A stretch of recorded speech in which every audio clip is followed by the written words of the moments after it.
The tale of Darth Maul begins as only a myth and a legend. The characters in this story, unnamed.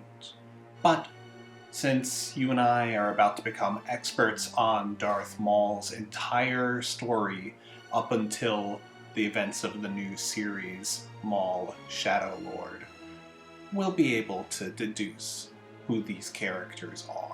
The story tells of a young boy, more in tune with nature than most, who lived with his mother, who was very important among her sisters, and his brother, a weakling who the boy helped to care for. But his joyful life was shattered when a hooded man came and convinced his mother to send him away to the home of a cruel man.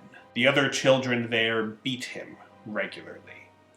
The betrayal he felt from his mother, and the anger at the boys and the man who kept him there, and most of all at the hooded man, grew to the point that it began to manifest as windows beginning to shatter suddenly and doors slamming in his vicinity. Seeing that these powers were a way out of his horrible circumstances, he worked to hone them.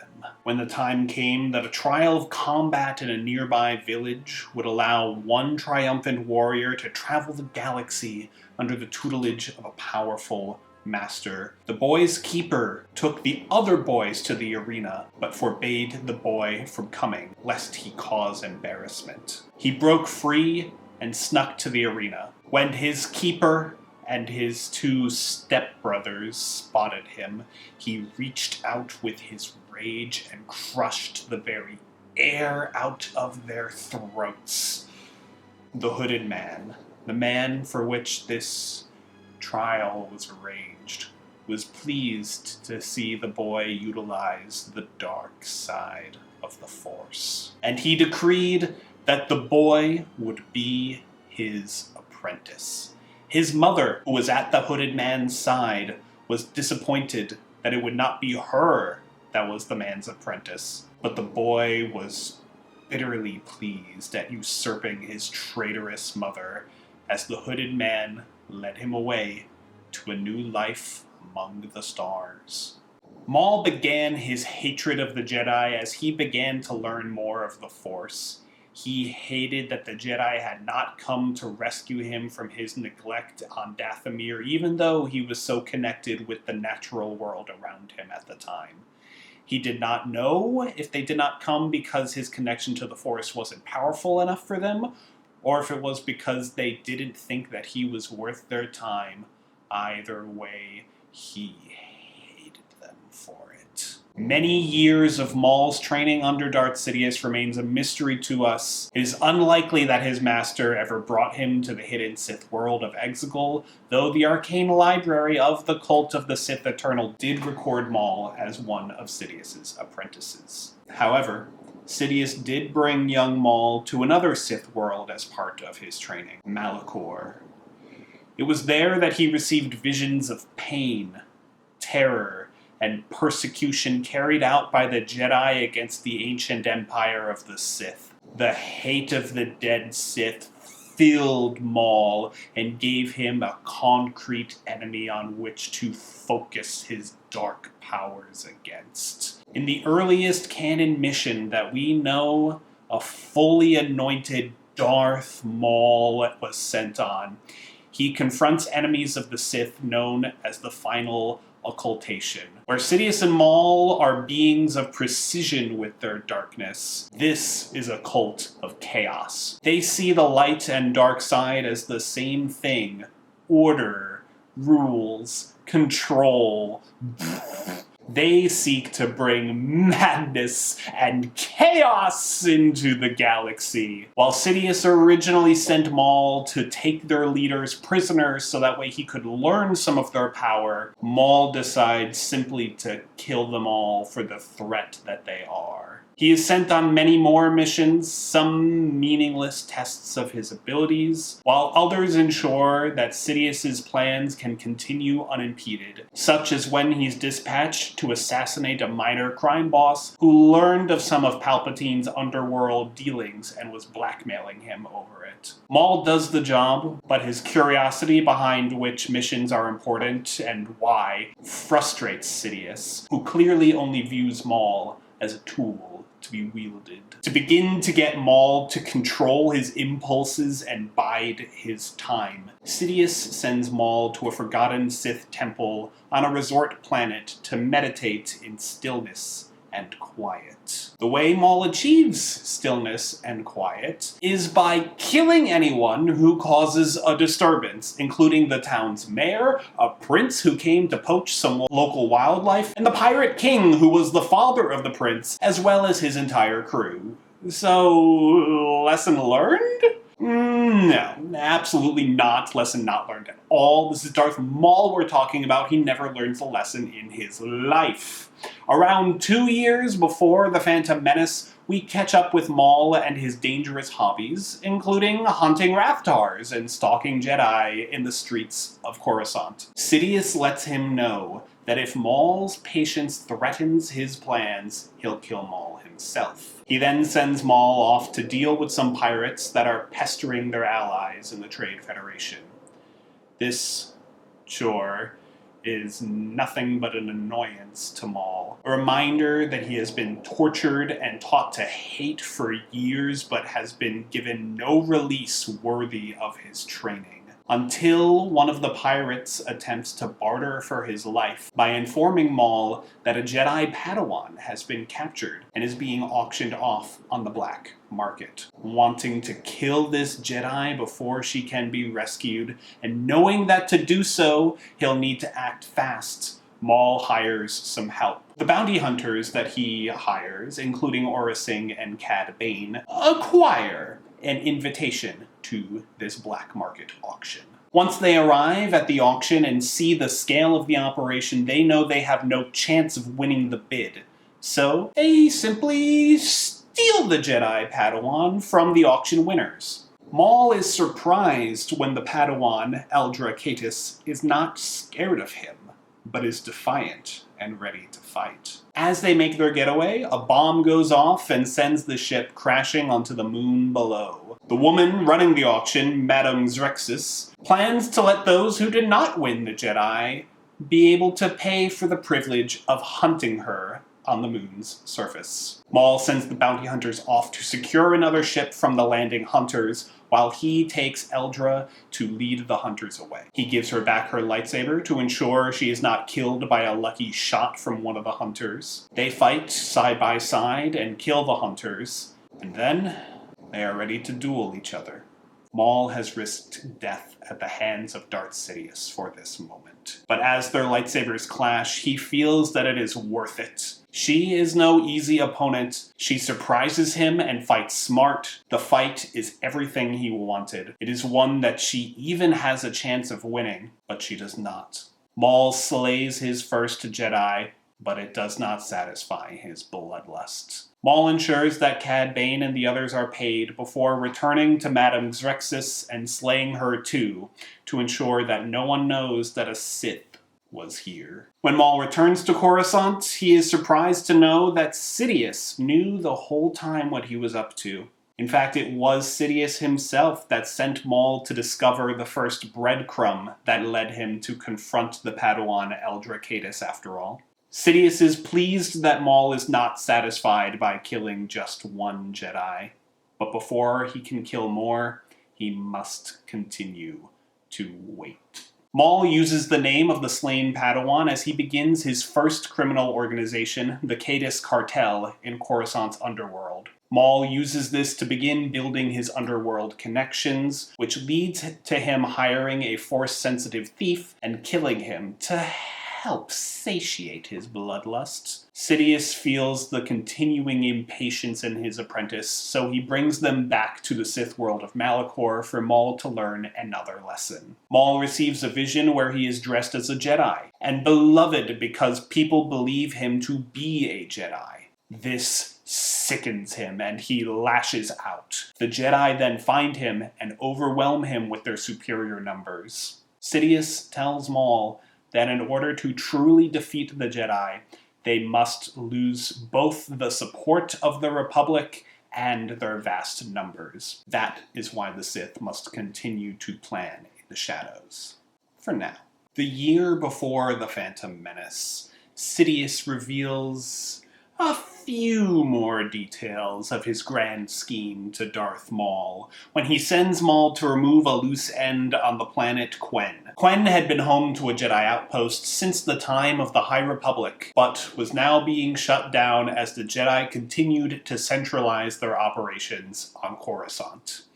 This put an end to the usefulness of the man, Ko, who maintained the outpost and secretly sold Palpatine several ancient Jedi texts over the years. Sidious reveals to Maul that the pieces are almost in place for the grand game. The Republic, the Trade Federation, the rest, all are poised to play their roles. It serves me to have the Jedi Order constantly moving around, following the whims of commerce and the Senate, shuffling forces and dividing their attention. He also mentions that it is of use to keep those who deeply despise the Jedi in mind as their plans proceed. Ko is unfortunately not one of those people, and so Maul kills him.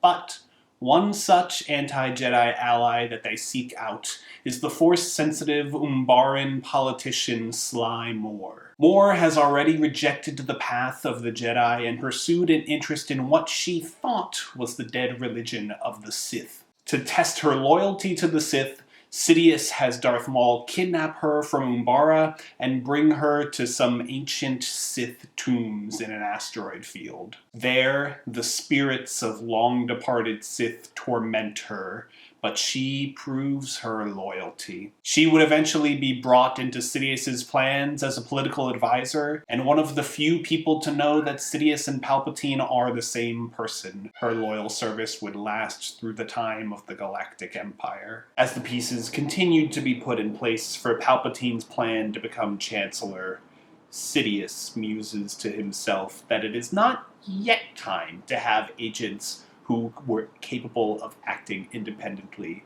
as there were still too many variables at just this moment. But there was never any harm in being prepared for when independent agents could be useful. The text of the book then says that Sidious called his apprentice. At first, because this takes place just before the Phantom Menace, I assumed that this meant Maul, but thinking about it more, I'm actually not so sure. Sidious has never, as far as we've seen before, as far as we will see going forward, never considered Maul an independent agent. Even Maul recognized that he was always kept on a leash by Sidious. Our first time seeing Maul in this very novel is him sitting around and being angry at being forced to wait and not being included in his master's grand plans. He felt ultimately unneeded. Meanwhile, we see in the Tales of the Jedi episode, The Sith Lord, that Count Dooku was actively working with Sidious by this point. And the next part of Sidious's plan that we see in motion in this novel is a large order for battle droids being placed at the Geonosis factories. We know that Dooku ends up having a relationship with the Geonosians, but we have no reason to suspect that Maul ever does. And while Dooku knew about Maul, I don't think Maul knew about Dooku up until, much later on. So it's safe to say that Dooku knew much more of the plan, even at this point in the timeline. I think that Sidious has already moved on from Maul as an apprentice at this point in time. He still has his limited uses, but Dooku will serve him much better for the strategic, independent planning that the future will quickly demand. In Revenge of the Sith, we see that Sidious is willing to go out of his way to rescue an apprentice that he feels he still needs, but he doesn't do that for Maul when the time comes. At the behest of Lord Sidious, the Trade Federation begins a blockade and invasion of Naboo in a gambit to force its monarch, Queen Amidala, to sign a one-sided trade treaty. When the Queen escapes Naboo on a cruiser, Darth Sidious sends that he will send his apprentice, Darth Maul, to find her ship. The Sith trace a message sent by the governor of Naboo to the Queen, which leads them to the planet of Tatooine. Sidious instructs Maul to kill the Jedi so that capturing the Queen will be easy. Maul must be excited to at last reveal himself to the Jedi and enact the Sith's revenge. Maul tracks them down to Tatooine, and when he finds them, his first action is to attempt to run over a child, just for the thrill of being openly evil, I guess? Or perhaps he senses the Force ability in a young Anakin Skywalker and assumes that he's Qui-Gon's apprentice. But either way, he and Jedi Master Qui-Gon Jinn duel until Qui-Gon is able to escape on the ship with the Queen. After Queen Amidala informs Palpatine that she will be returning to Naboo, Sidious sends Maul straight there. He surveys the Theed Royal Palace and scopes out where he wants to fight two Jedi. He determines that he wants to lure them into a secluded chamber with a pit in the center, so he can overwhelm them in an enclosed area. When the Trade Federation informs him that the Queen's ship has landed in the forest, he is tempted to go hunt them down, but decides to be patient and let his prey come to him. As the Battle of Naboo begins, Darth Maul waits in the palace hangar. When the Queen and her forces attempt to move through the hangar to the throne room, he reveals himself. The Queen and her forces take the long way around, but that concerns him not. He got what he wanted, a duel of the fates between himself and the Jedi. He lures them back to the secluded chamber, just as he planned, and kills Jedi Master Qui-Gon Jinn. And, as when he killed his first Jedi, this does not satisfy him. After he strikes the killing blow, he immediately readies himself to face the Padawan, Obi-Wan Kenobi. The two battle fiercely, with Kenobi able to cut Maul's blade in half, but still, Maul gains the upper hand by using the Force to push Obi-Wan into the central pit. The Jedi hangs on for his life, and Maul taunts him as he eagerly awaits for the Jedi to plummet to his death. But then, the unexpected happens. Obi-Wan uses the Force to propel himself up and over Maul, pulling his fallen master's blade to his hand so that he can land a definitive strike. Before Maul can even process what happened, he has been cut in half, his body sent falling down the central pit. It is with that the Jedi, Darth Sidious, and the audience itself believed Darth Maul to be dead. Around 12 years, both in the real world and in fiction, pass after his defeat and presumed death at the hands of Obi-Wan Kenobi. But he is discovered to in fact be alive on the junk world of Lothal Minor by his brother, Savage Opress. Savage tracked him there thanks to a magic amulet given to him by his mother, the Night Mother Witch, Talzin. Clinging to life due to his burning desire for revenge against the Jedi who took his legs, Maul's body has wound up in an industrial trash container on Naboo that was sent to Lothal Minor and obviously never checked during transit. On the junk world, he fashioned himself spider-like robot legs. Maul had almost escaped the junk planet earlier when he hired a pirate crew to come to the planet and attempted to steal their ship, but they managed to get him off the ship and keep him in his exile. Now that he was finally rescued, Maul is taken to Mother Talzin on Dathomir, which had been devastated after a brutal attack by General Grievous and his droid army. Talzin uses her magic to repair Maul's damaged mind and to fuse together droid wreckage to create a new set of robotic legs for him. And Savage returns half of his old lightsaber to him. And with that, Darth Maul is reborn. He is unsurprised to learn of the Clone Wars, but feels robbed that he is not at Sidious's side for it. his desire for revenge against Obi-Wan Kenobi that kept him alive continues to be his motivating factor. To draw Kenobi out, Maul and Savage go to the remote world of Raydonia. Maul begins slaughtering innocents and sends a message for Kenobi to come face him alone, or more will die. Kenobi goes, expecting to face Maul, and is overwhelmed when Savage also attacks him. The brothers overpower him and take him aboard their ship for Maul to have time to savor torturing this man to death. Unfortunately for Maul, but fortunately for Kenobi, former Sith assassin Asajj Ventress snuck her way onto the ship to face her enemy Savage Opress. She and Kenobi team up to fight Savage and Maul. However, due to Kenobi's injuries and Maul's ability to emotionally keep him off balance by taunting him about the death of Qui-Gon, the two of them are not able to defeat Maul and Savage and are forced to retreat, leaving Maul and Savage together to scheme for their future revenge. Maul and Savage begin a pillaging spree across the Outer Rim,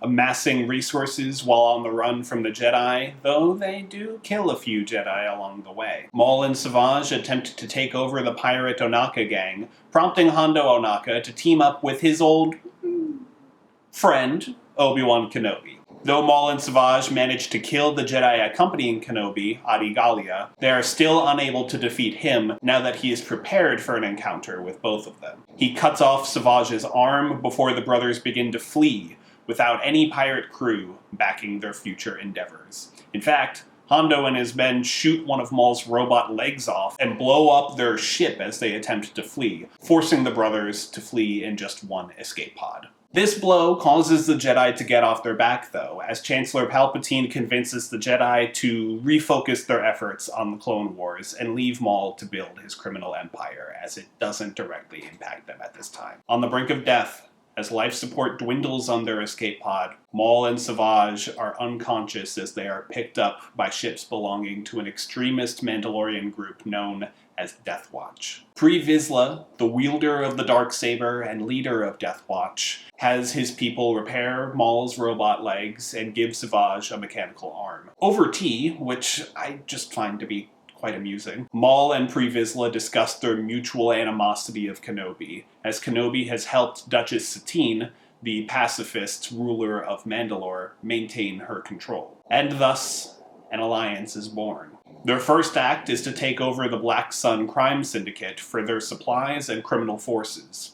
After the show of force Maul uses to take over Black Sun, the Pikes join his army willingly. Negotiations with the Hutts on Nal Hutta don't go as smoothly, so Maul and Death Watch bring the fight to Jabba's palace on Tatooine. Once cornered, Jabba agrees that the Hutt families will assist Maul's forces. Maul continues to establish his dominance in this area of the criminal underworld as he eliminates the threat that the Moribus crime family might pose to his burgeoning criminal empire by making them think that they've captured him, then opening their fortress from the inside. In order to have the Mandalorian people accept Pre Vizsla as their leader, Maul hatches the scheme to have his criminal syndicate attack and ransack Mandalore. When Duchess Satine is unable to contain the situation, Pre Vizsla and his Death Watch swoop in to save the day. The people rejoice and gladly welcome Death Watch's strength to save them where Duchess Satine's pacifism could not. With Mandalore in his grasp, Pre Vizsla betrays Maul and Savage, locking them in prison along with the Duchess. Maul and Savage escape, and Maul challenges Pre Vizsla to a duel to the death for leadership of Death Watch. It's a tough fight, but Maul triumphs. Many of Death Watch's rank accept Maul as their new leader, but Bo-Katan leads the opposing voices that say they cannot allow a non-Mandalorian to lead their planet. She and her followers flee, but Maul is able to install a puppet ruler to publicly run the planet. Knowing of the connection between Duchess Satine and Obi-Wan Kenobi, Maul allows Satine to escape custody long enough to get a message out to Obi-Wan. When Obi-Wan arrives alone to assist Satine, since Mandalore is neutral in the Clone Wars, the Jedi and the Republic will not get involved, Maul taunts Kenobi, kills Satine in front of him, and sends him to wallow in his misery in a cell, just as the beginning of his sweet revenge can now finally again start to happen. But Obi-Wan is rescued by Bo-Katan and the Death Watch warriors who refused to serve Maul. Maul certainly would have attempted to stop the target of his obsessive need for revenge from escaping, if not for the arrival of his old master, Darth Sidious. Sidious says that Maul is becoming a rival in the dark side, and so he fights Maul and Savage. Sidious has fun toying with them, separating Maul from Savage, then killing Savage while maintaining eye contact with Maul the whole time. Maul is devastated and utterly enraged, but he can still do nothing against the might of Sidious. Maul begs for mercy, but Sidious reminds him, "There is no mercy." Sidious brings Maul to a secret prison and leaves his new apprentice, Count Dooku, to torture and interrogate Maul about his burgeoning criminal empire, the Shadow Syndicate. Death Watch soon arrives and frees Maul, taking him to their nearest base. General Grievous attacks the base with overwhelming numbers, forcing Maul to retreat. Maul reaches out in the Force to consult the wisdom of Mother Talzin, who is living without a body and just kind of a Force spirit entity thing at this time. It's complicated. She says that Sidious is trying to use Maul to lure her into a trap, but she and Maul can turn the tables on him. Heading to the Black Sun Fortress on Ord Mantell, Maul is greeted by his Shadow Collective and some Night Brothers sent from Dathomir. The Separatists arrive, with General Grievous bombarding the planet from space, and Count Dooku landing with an army to kill Maul and Talzin.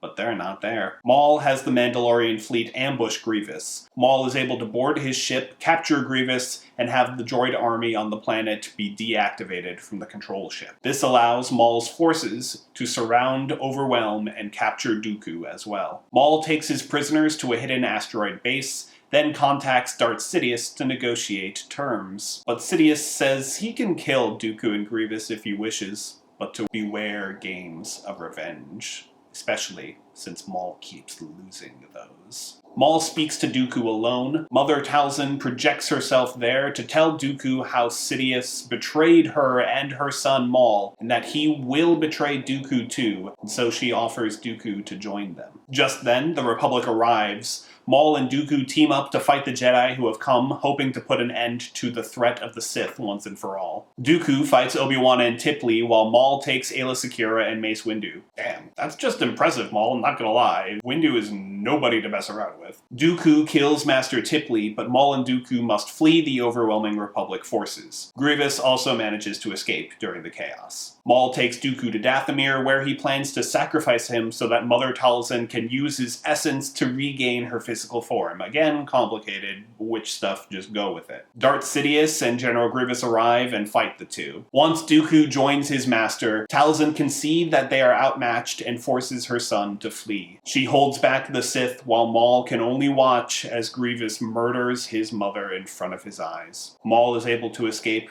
but at great personal cost. Maul resumes his place at the top of his burgeoning criminal empire, the Shadow Collective. When former Jedi, Ahsoka Tano, and the Martez sisters cause a delay in the Pike's spice running, Maul threatens them to get back on schedule, or else he will have Crimson Dawn take over their operations. By pitting the syndicates against each other, he continues to allow himself to remain at top.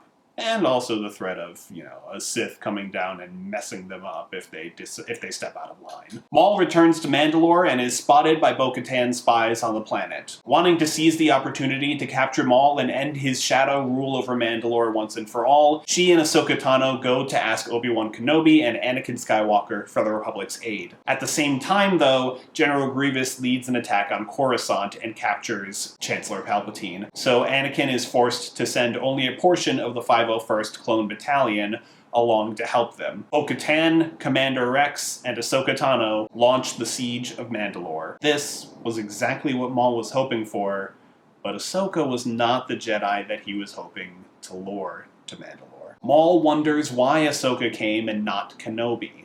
When she tells Maul that Obi-Wan had more important things to attend to, Maul realizes that Sidious's plan must be at reaching its endgame.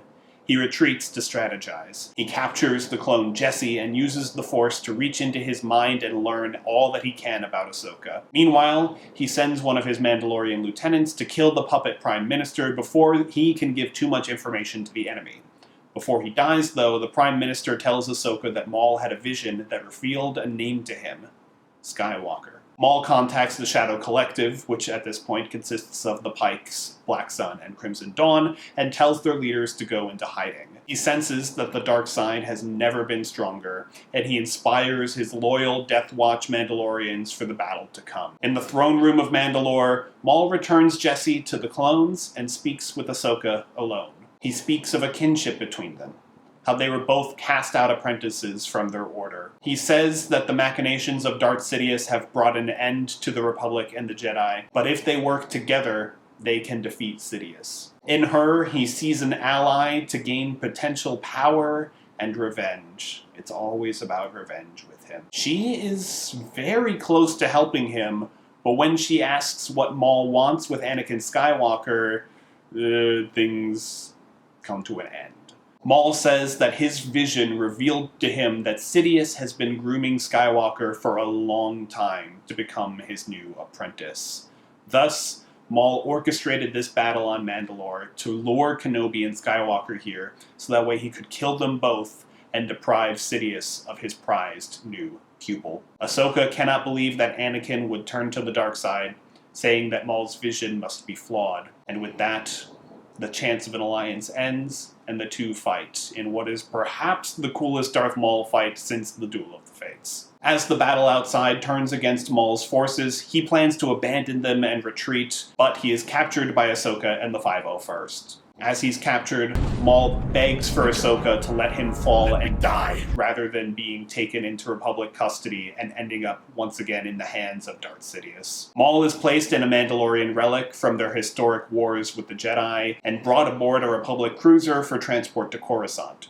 During the flight through hyperspace, Maul meditates and senses the moment that his former master unleashes his unlimited power to kill Mace Windu and complete his indoctrination of Anakin to the dark side. As Sidious calls for the execution of Order 66, the clones on the ship go to execute Maul, but he is saved at the last moment by Ahsoka. Maul says that he was not told this part of his master's plan, but that he finds it absolutely brilliant in a, wish he wasn't on the other side of the gun barrel kind of way. Maul believes Ahsoka has come to work with him, but she only released him as a diversion for her own escape. He asks her to at least give him one of her 2 lightsabers, but she says that she's not rooting for him and sends him on his way. Maul gets his hallway scene, using the Force to tear off sections of the hull and using them as shields against blaster fire and weapons against the oncoming clones. He goes to the engine room and destroys the ship's hyperdrive, violently bringing the ship out of hyperspace. He then makes his way to the hangar, and while Ahsoka is currently distracting the clones, he grabs a shuttle and escapes. About 1 year after those events, 1 year after the rise of the Galactic Empire, Maul kills a smuggler and takes his ship. His destination? The corrupt and crime-ridden world of Janix. And that is the last that we have seen of Maul chronologically before the Maul Shadow Lord series. That will take place primarily on the world Janix as Maul uses his criminal empire to fight the Empire. I'm really looking forward to this series. I hope you are too. Hopefully this video gave you enough context to jump right in. Let me know what you thought of this video down in the comments below. Let me know what you think of Maul as a character being brought back to life. If you want to see another video like this, click right here. Thank you so much for watching, and have a good week.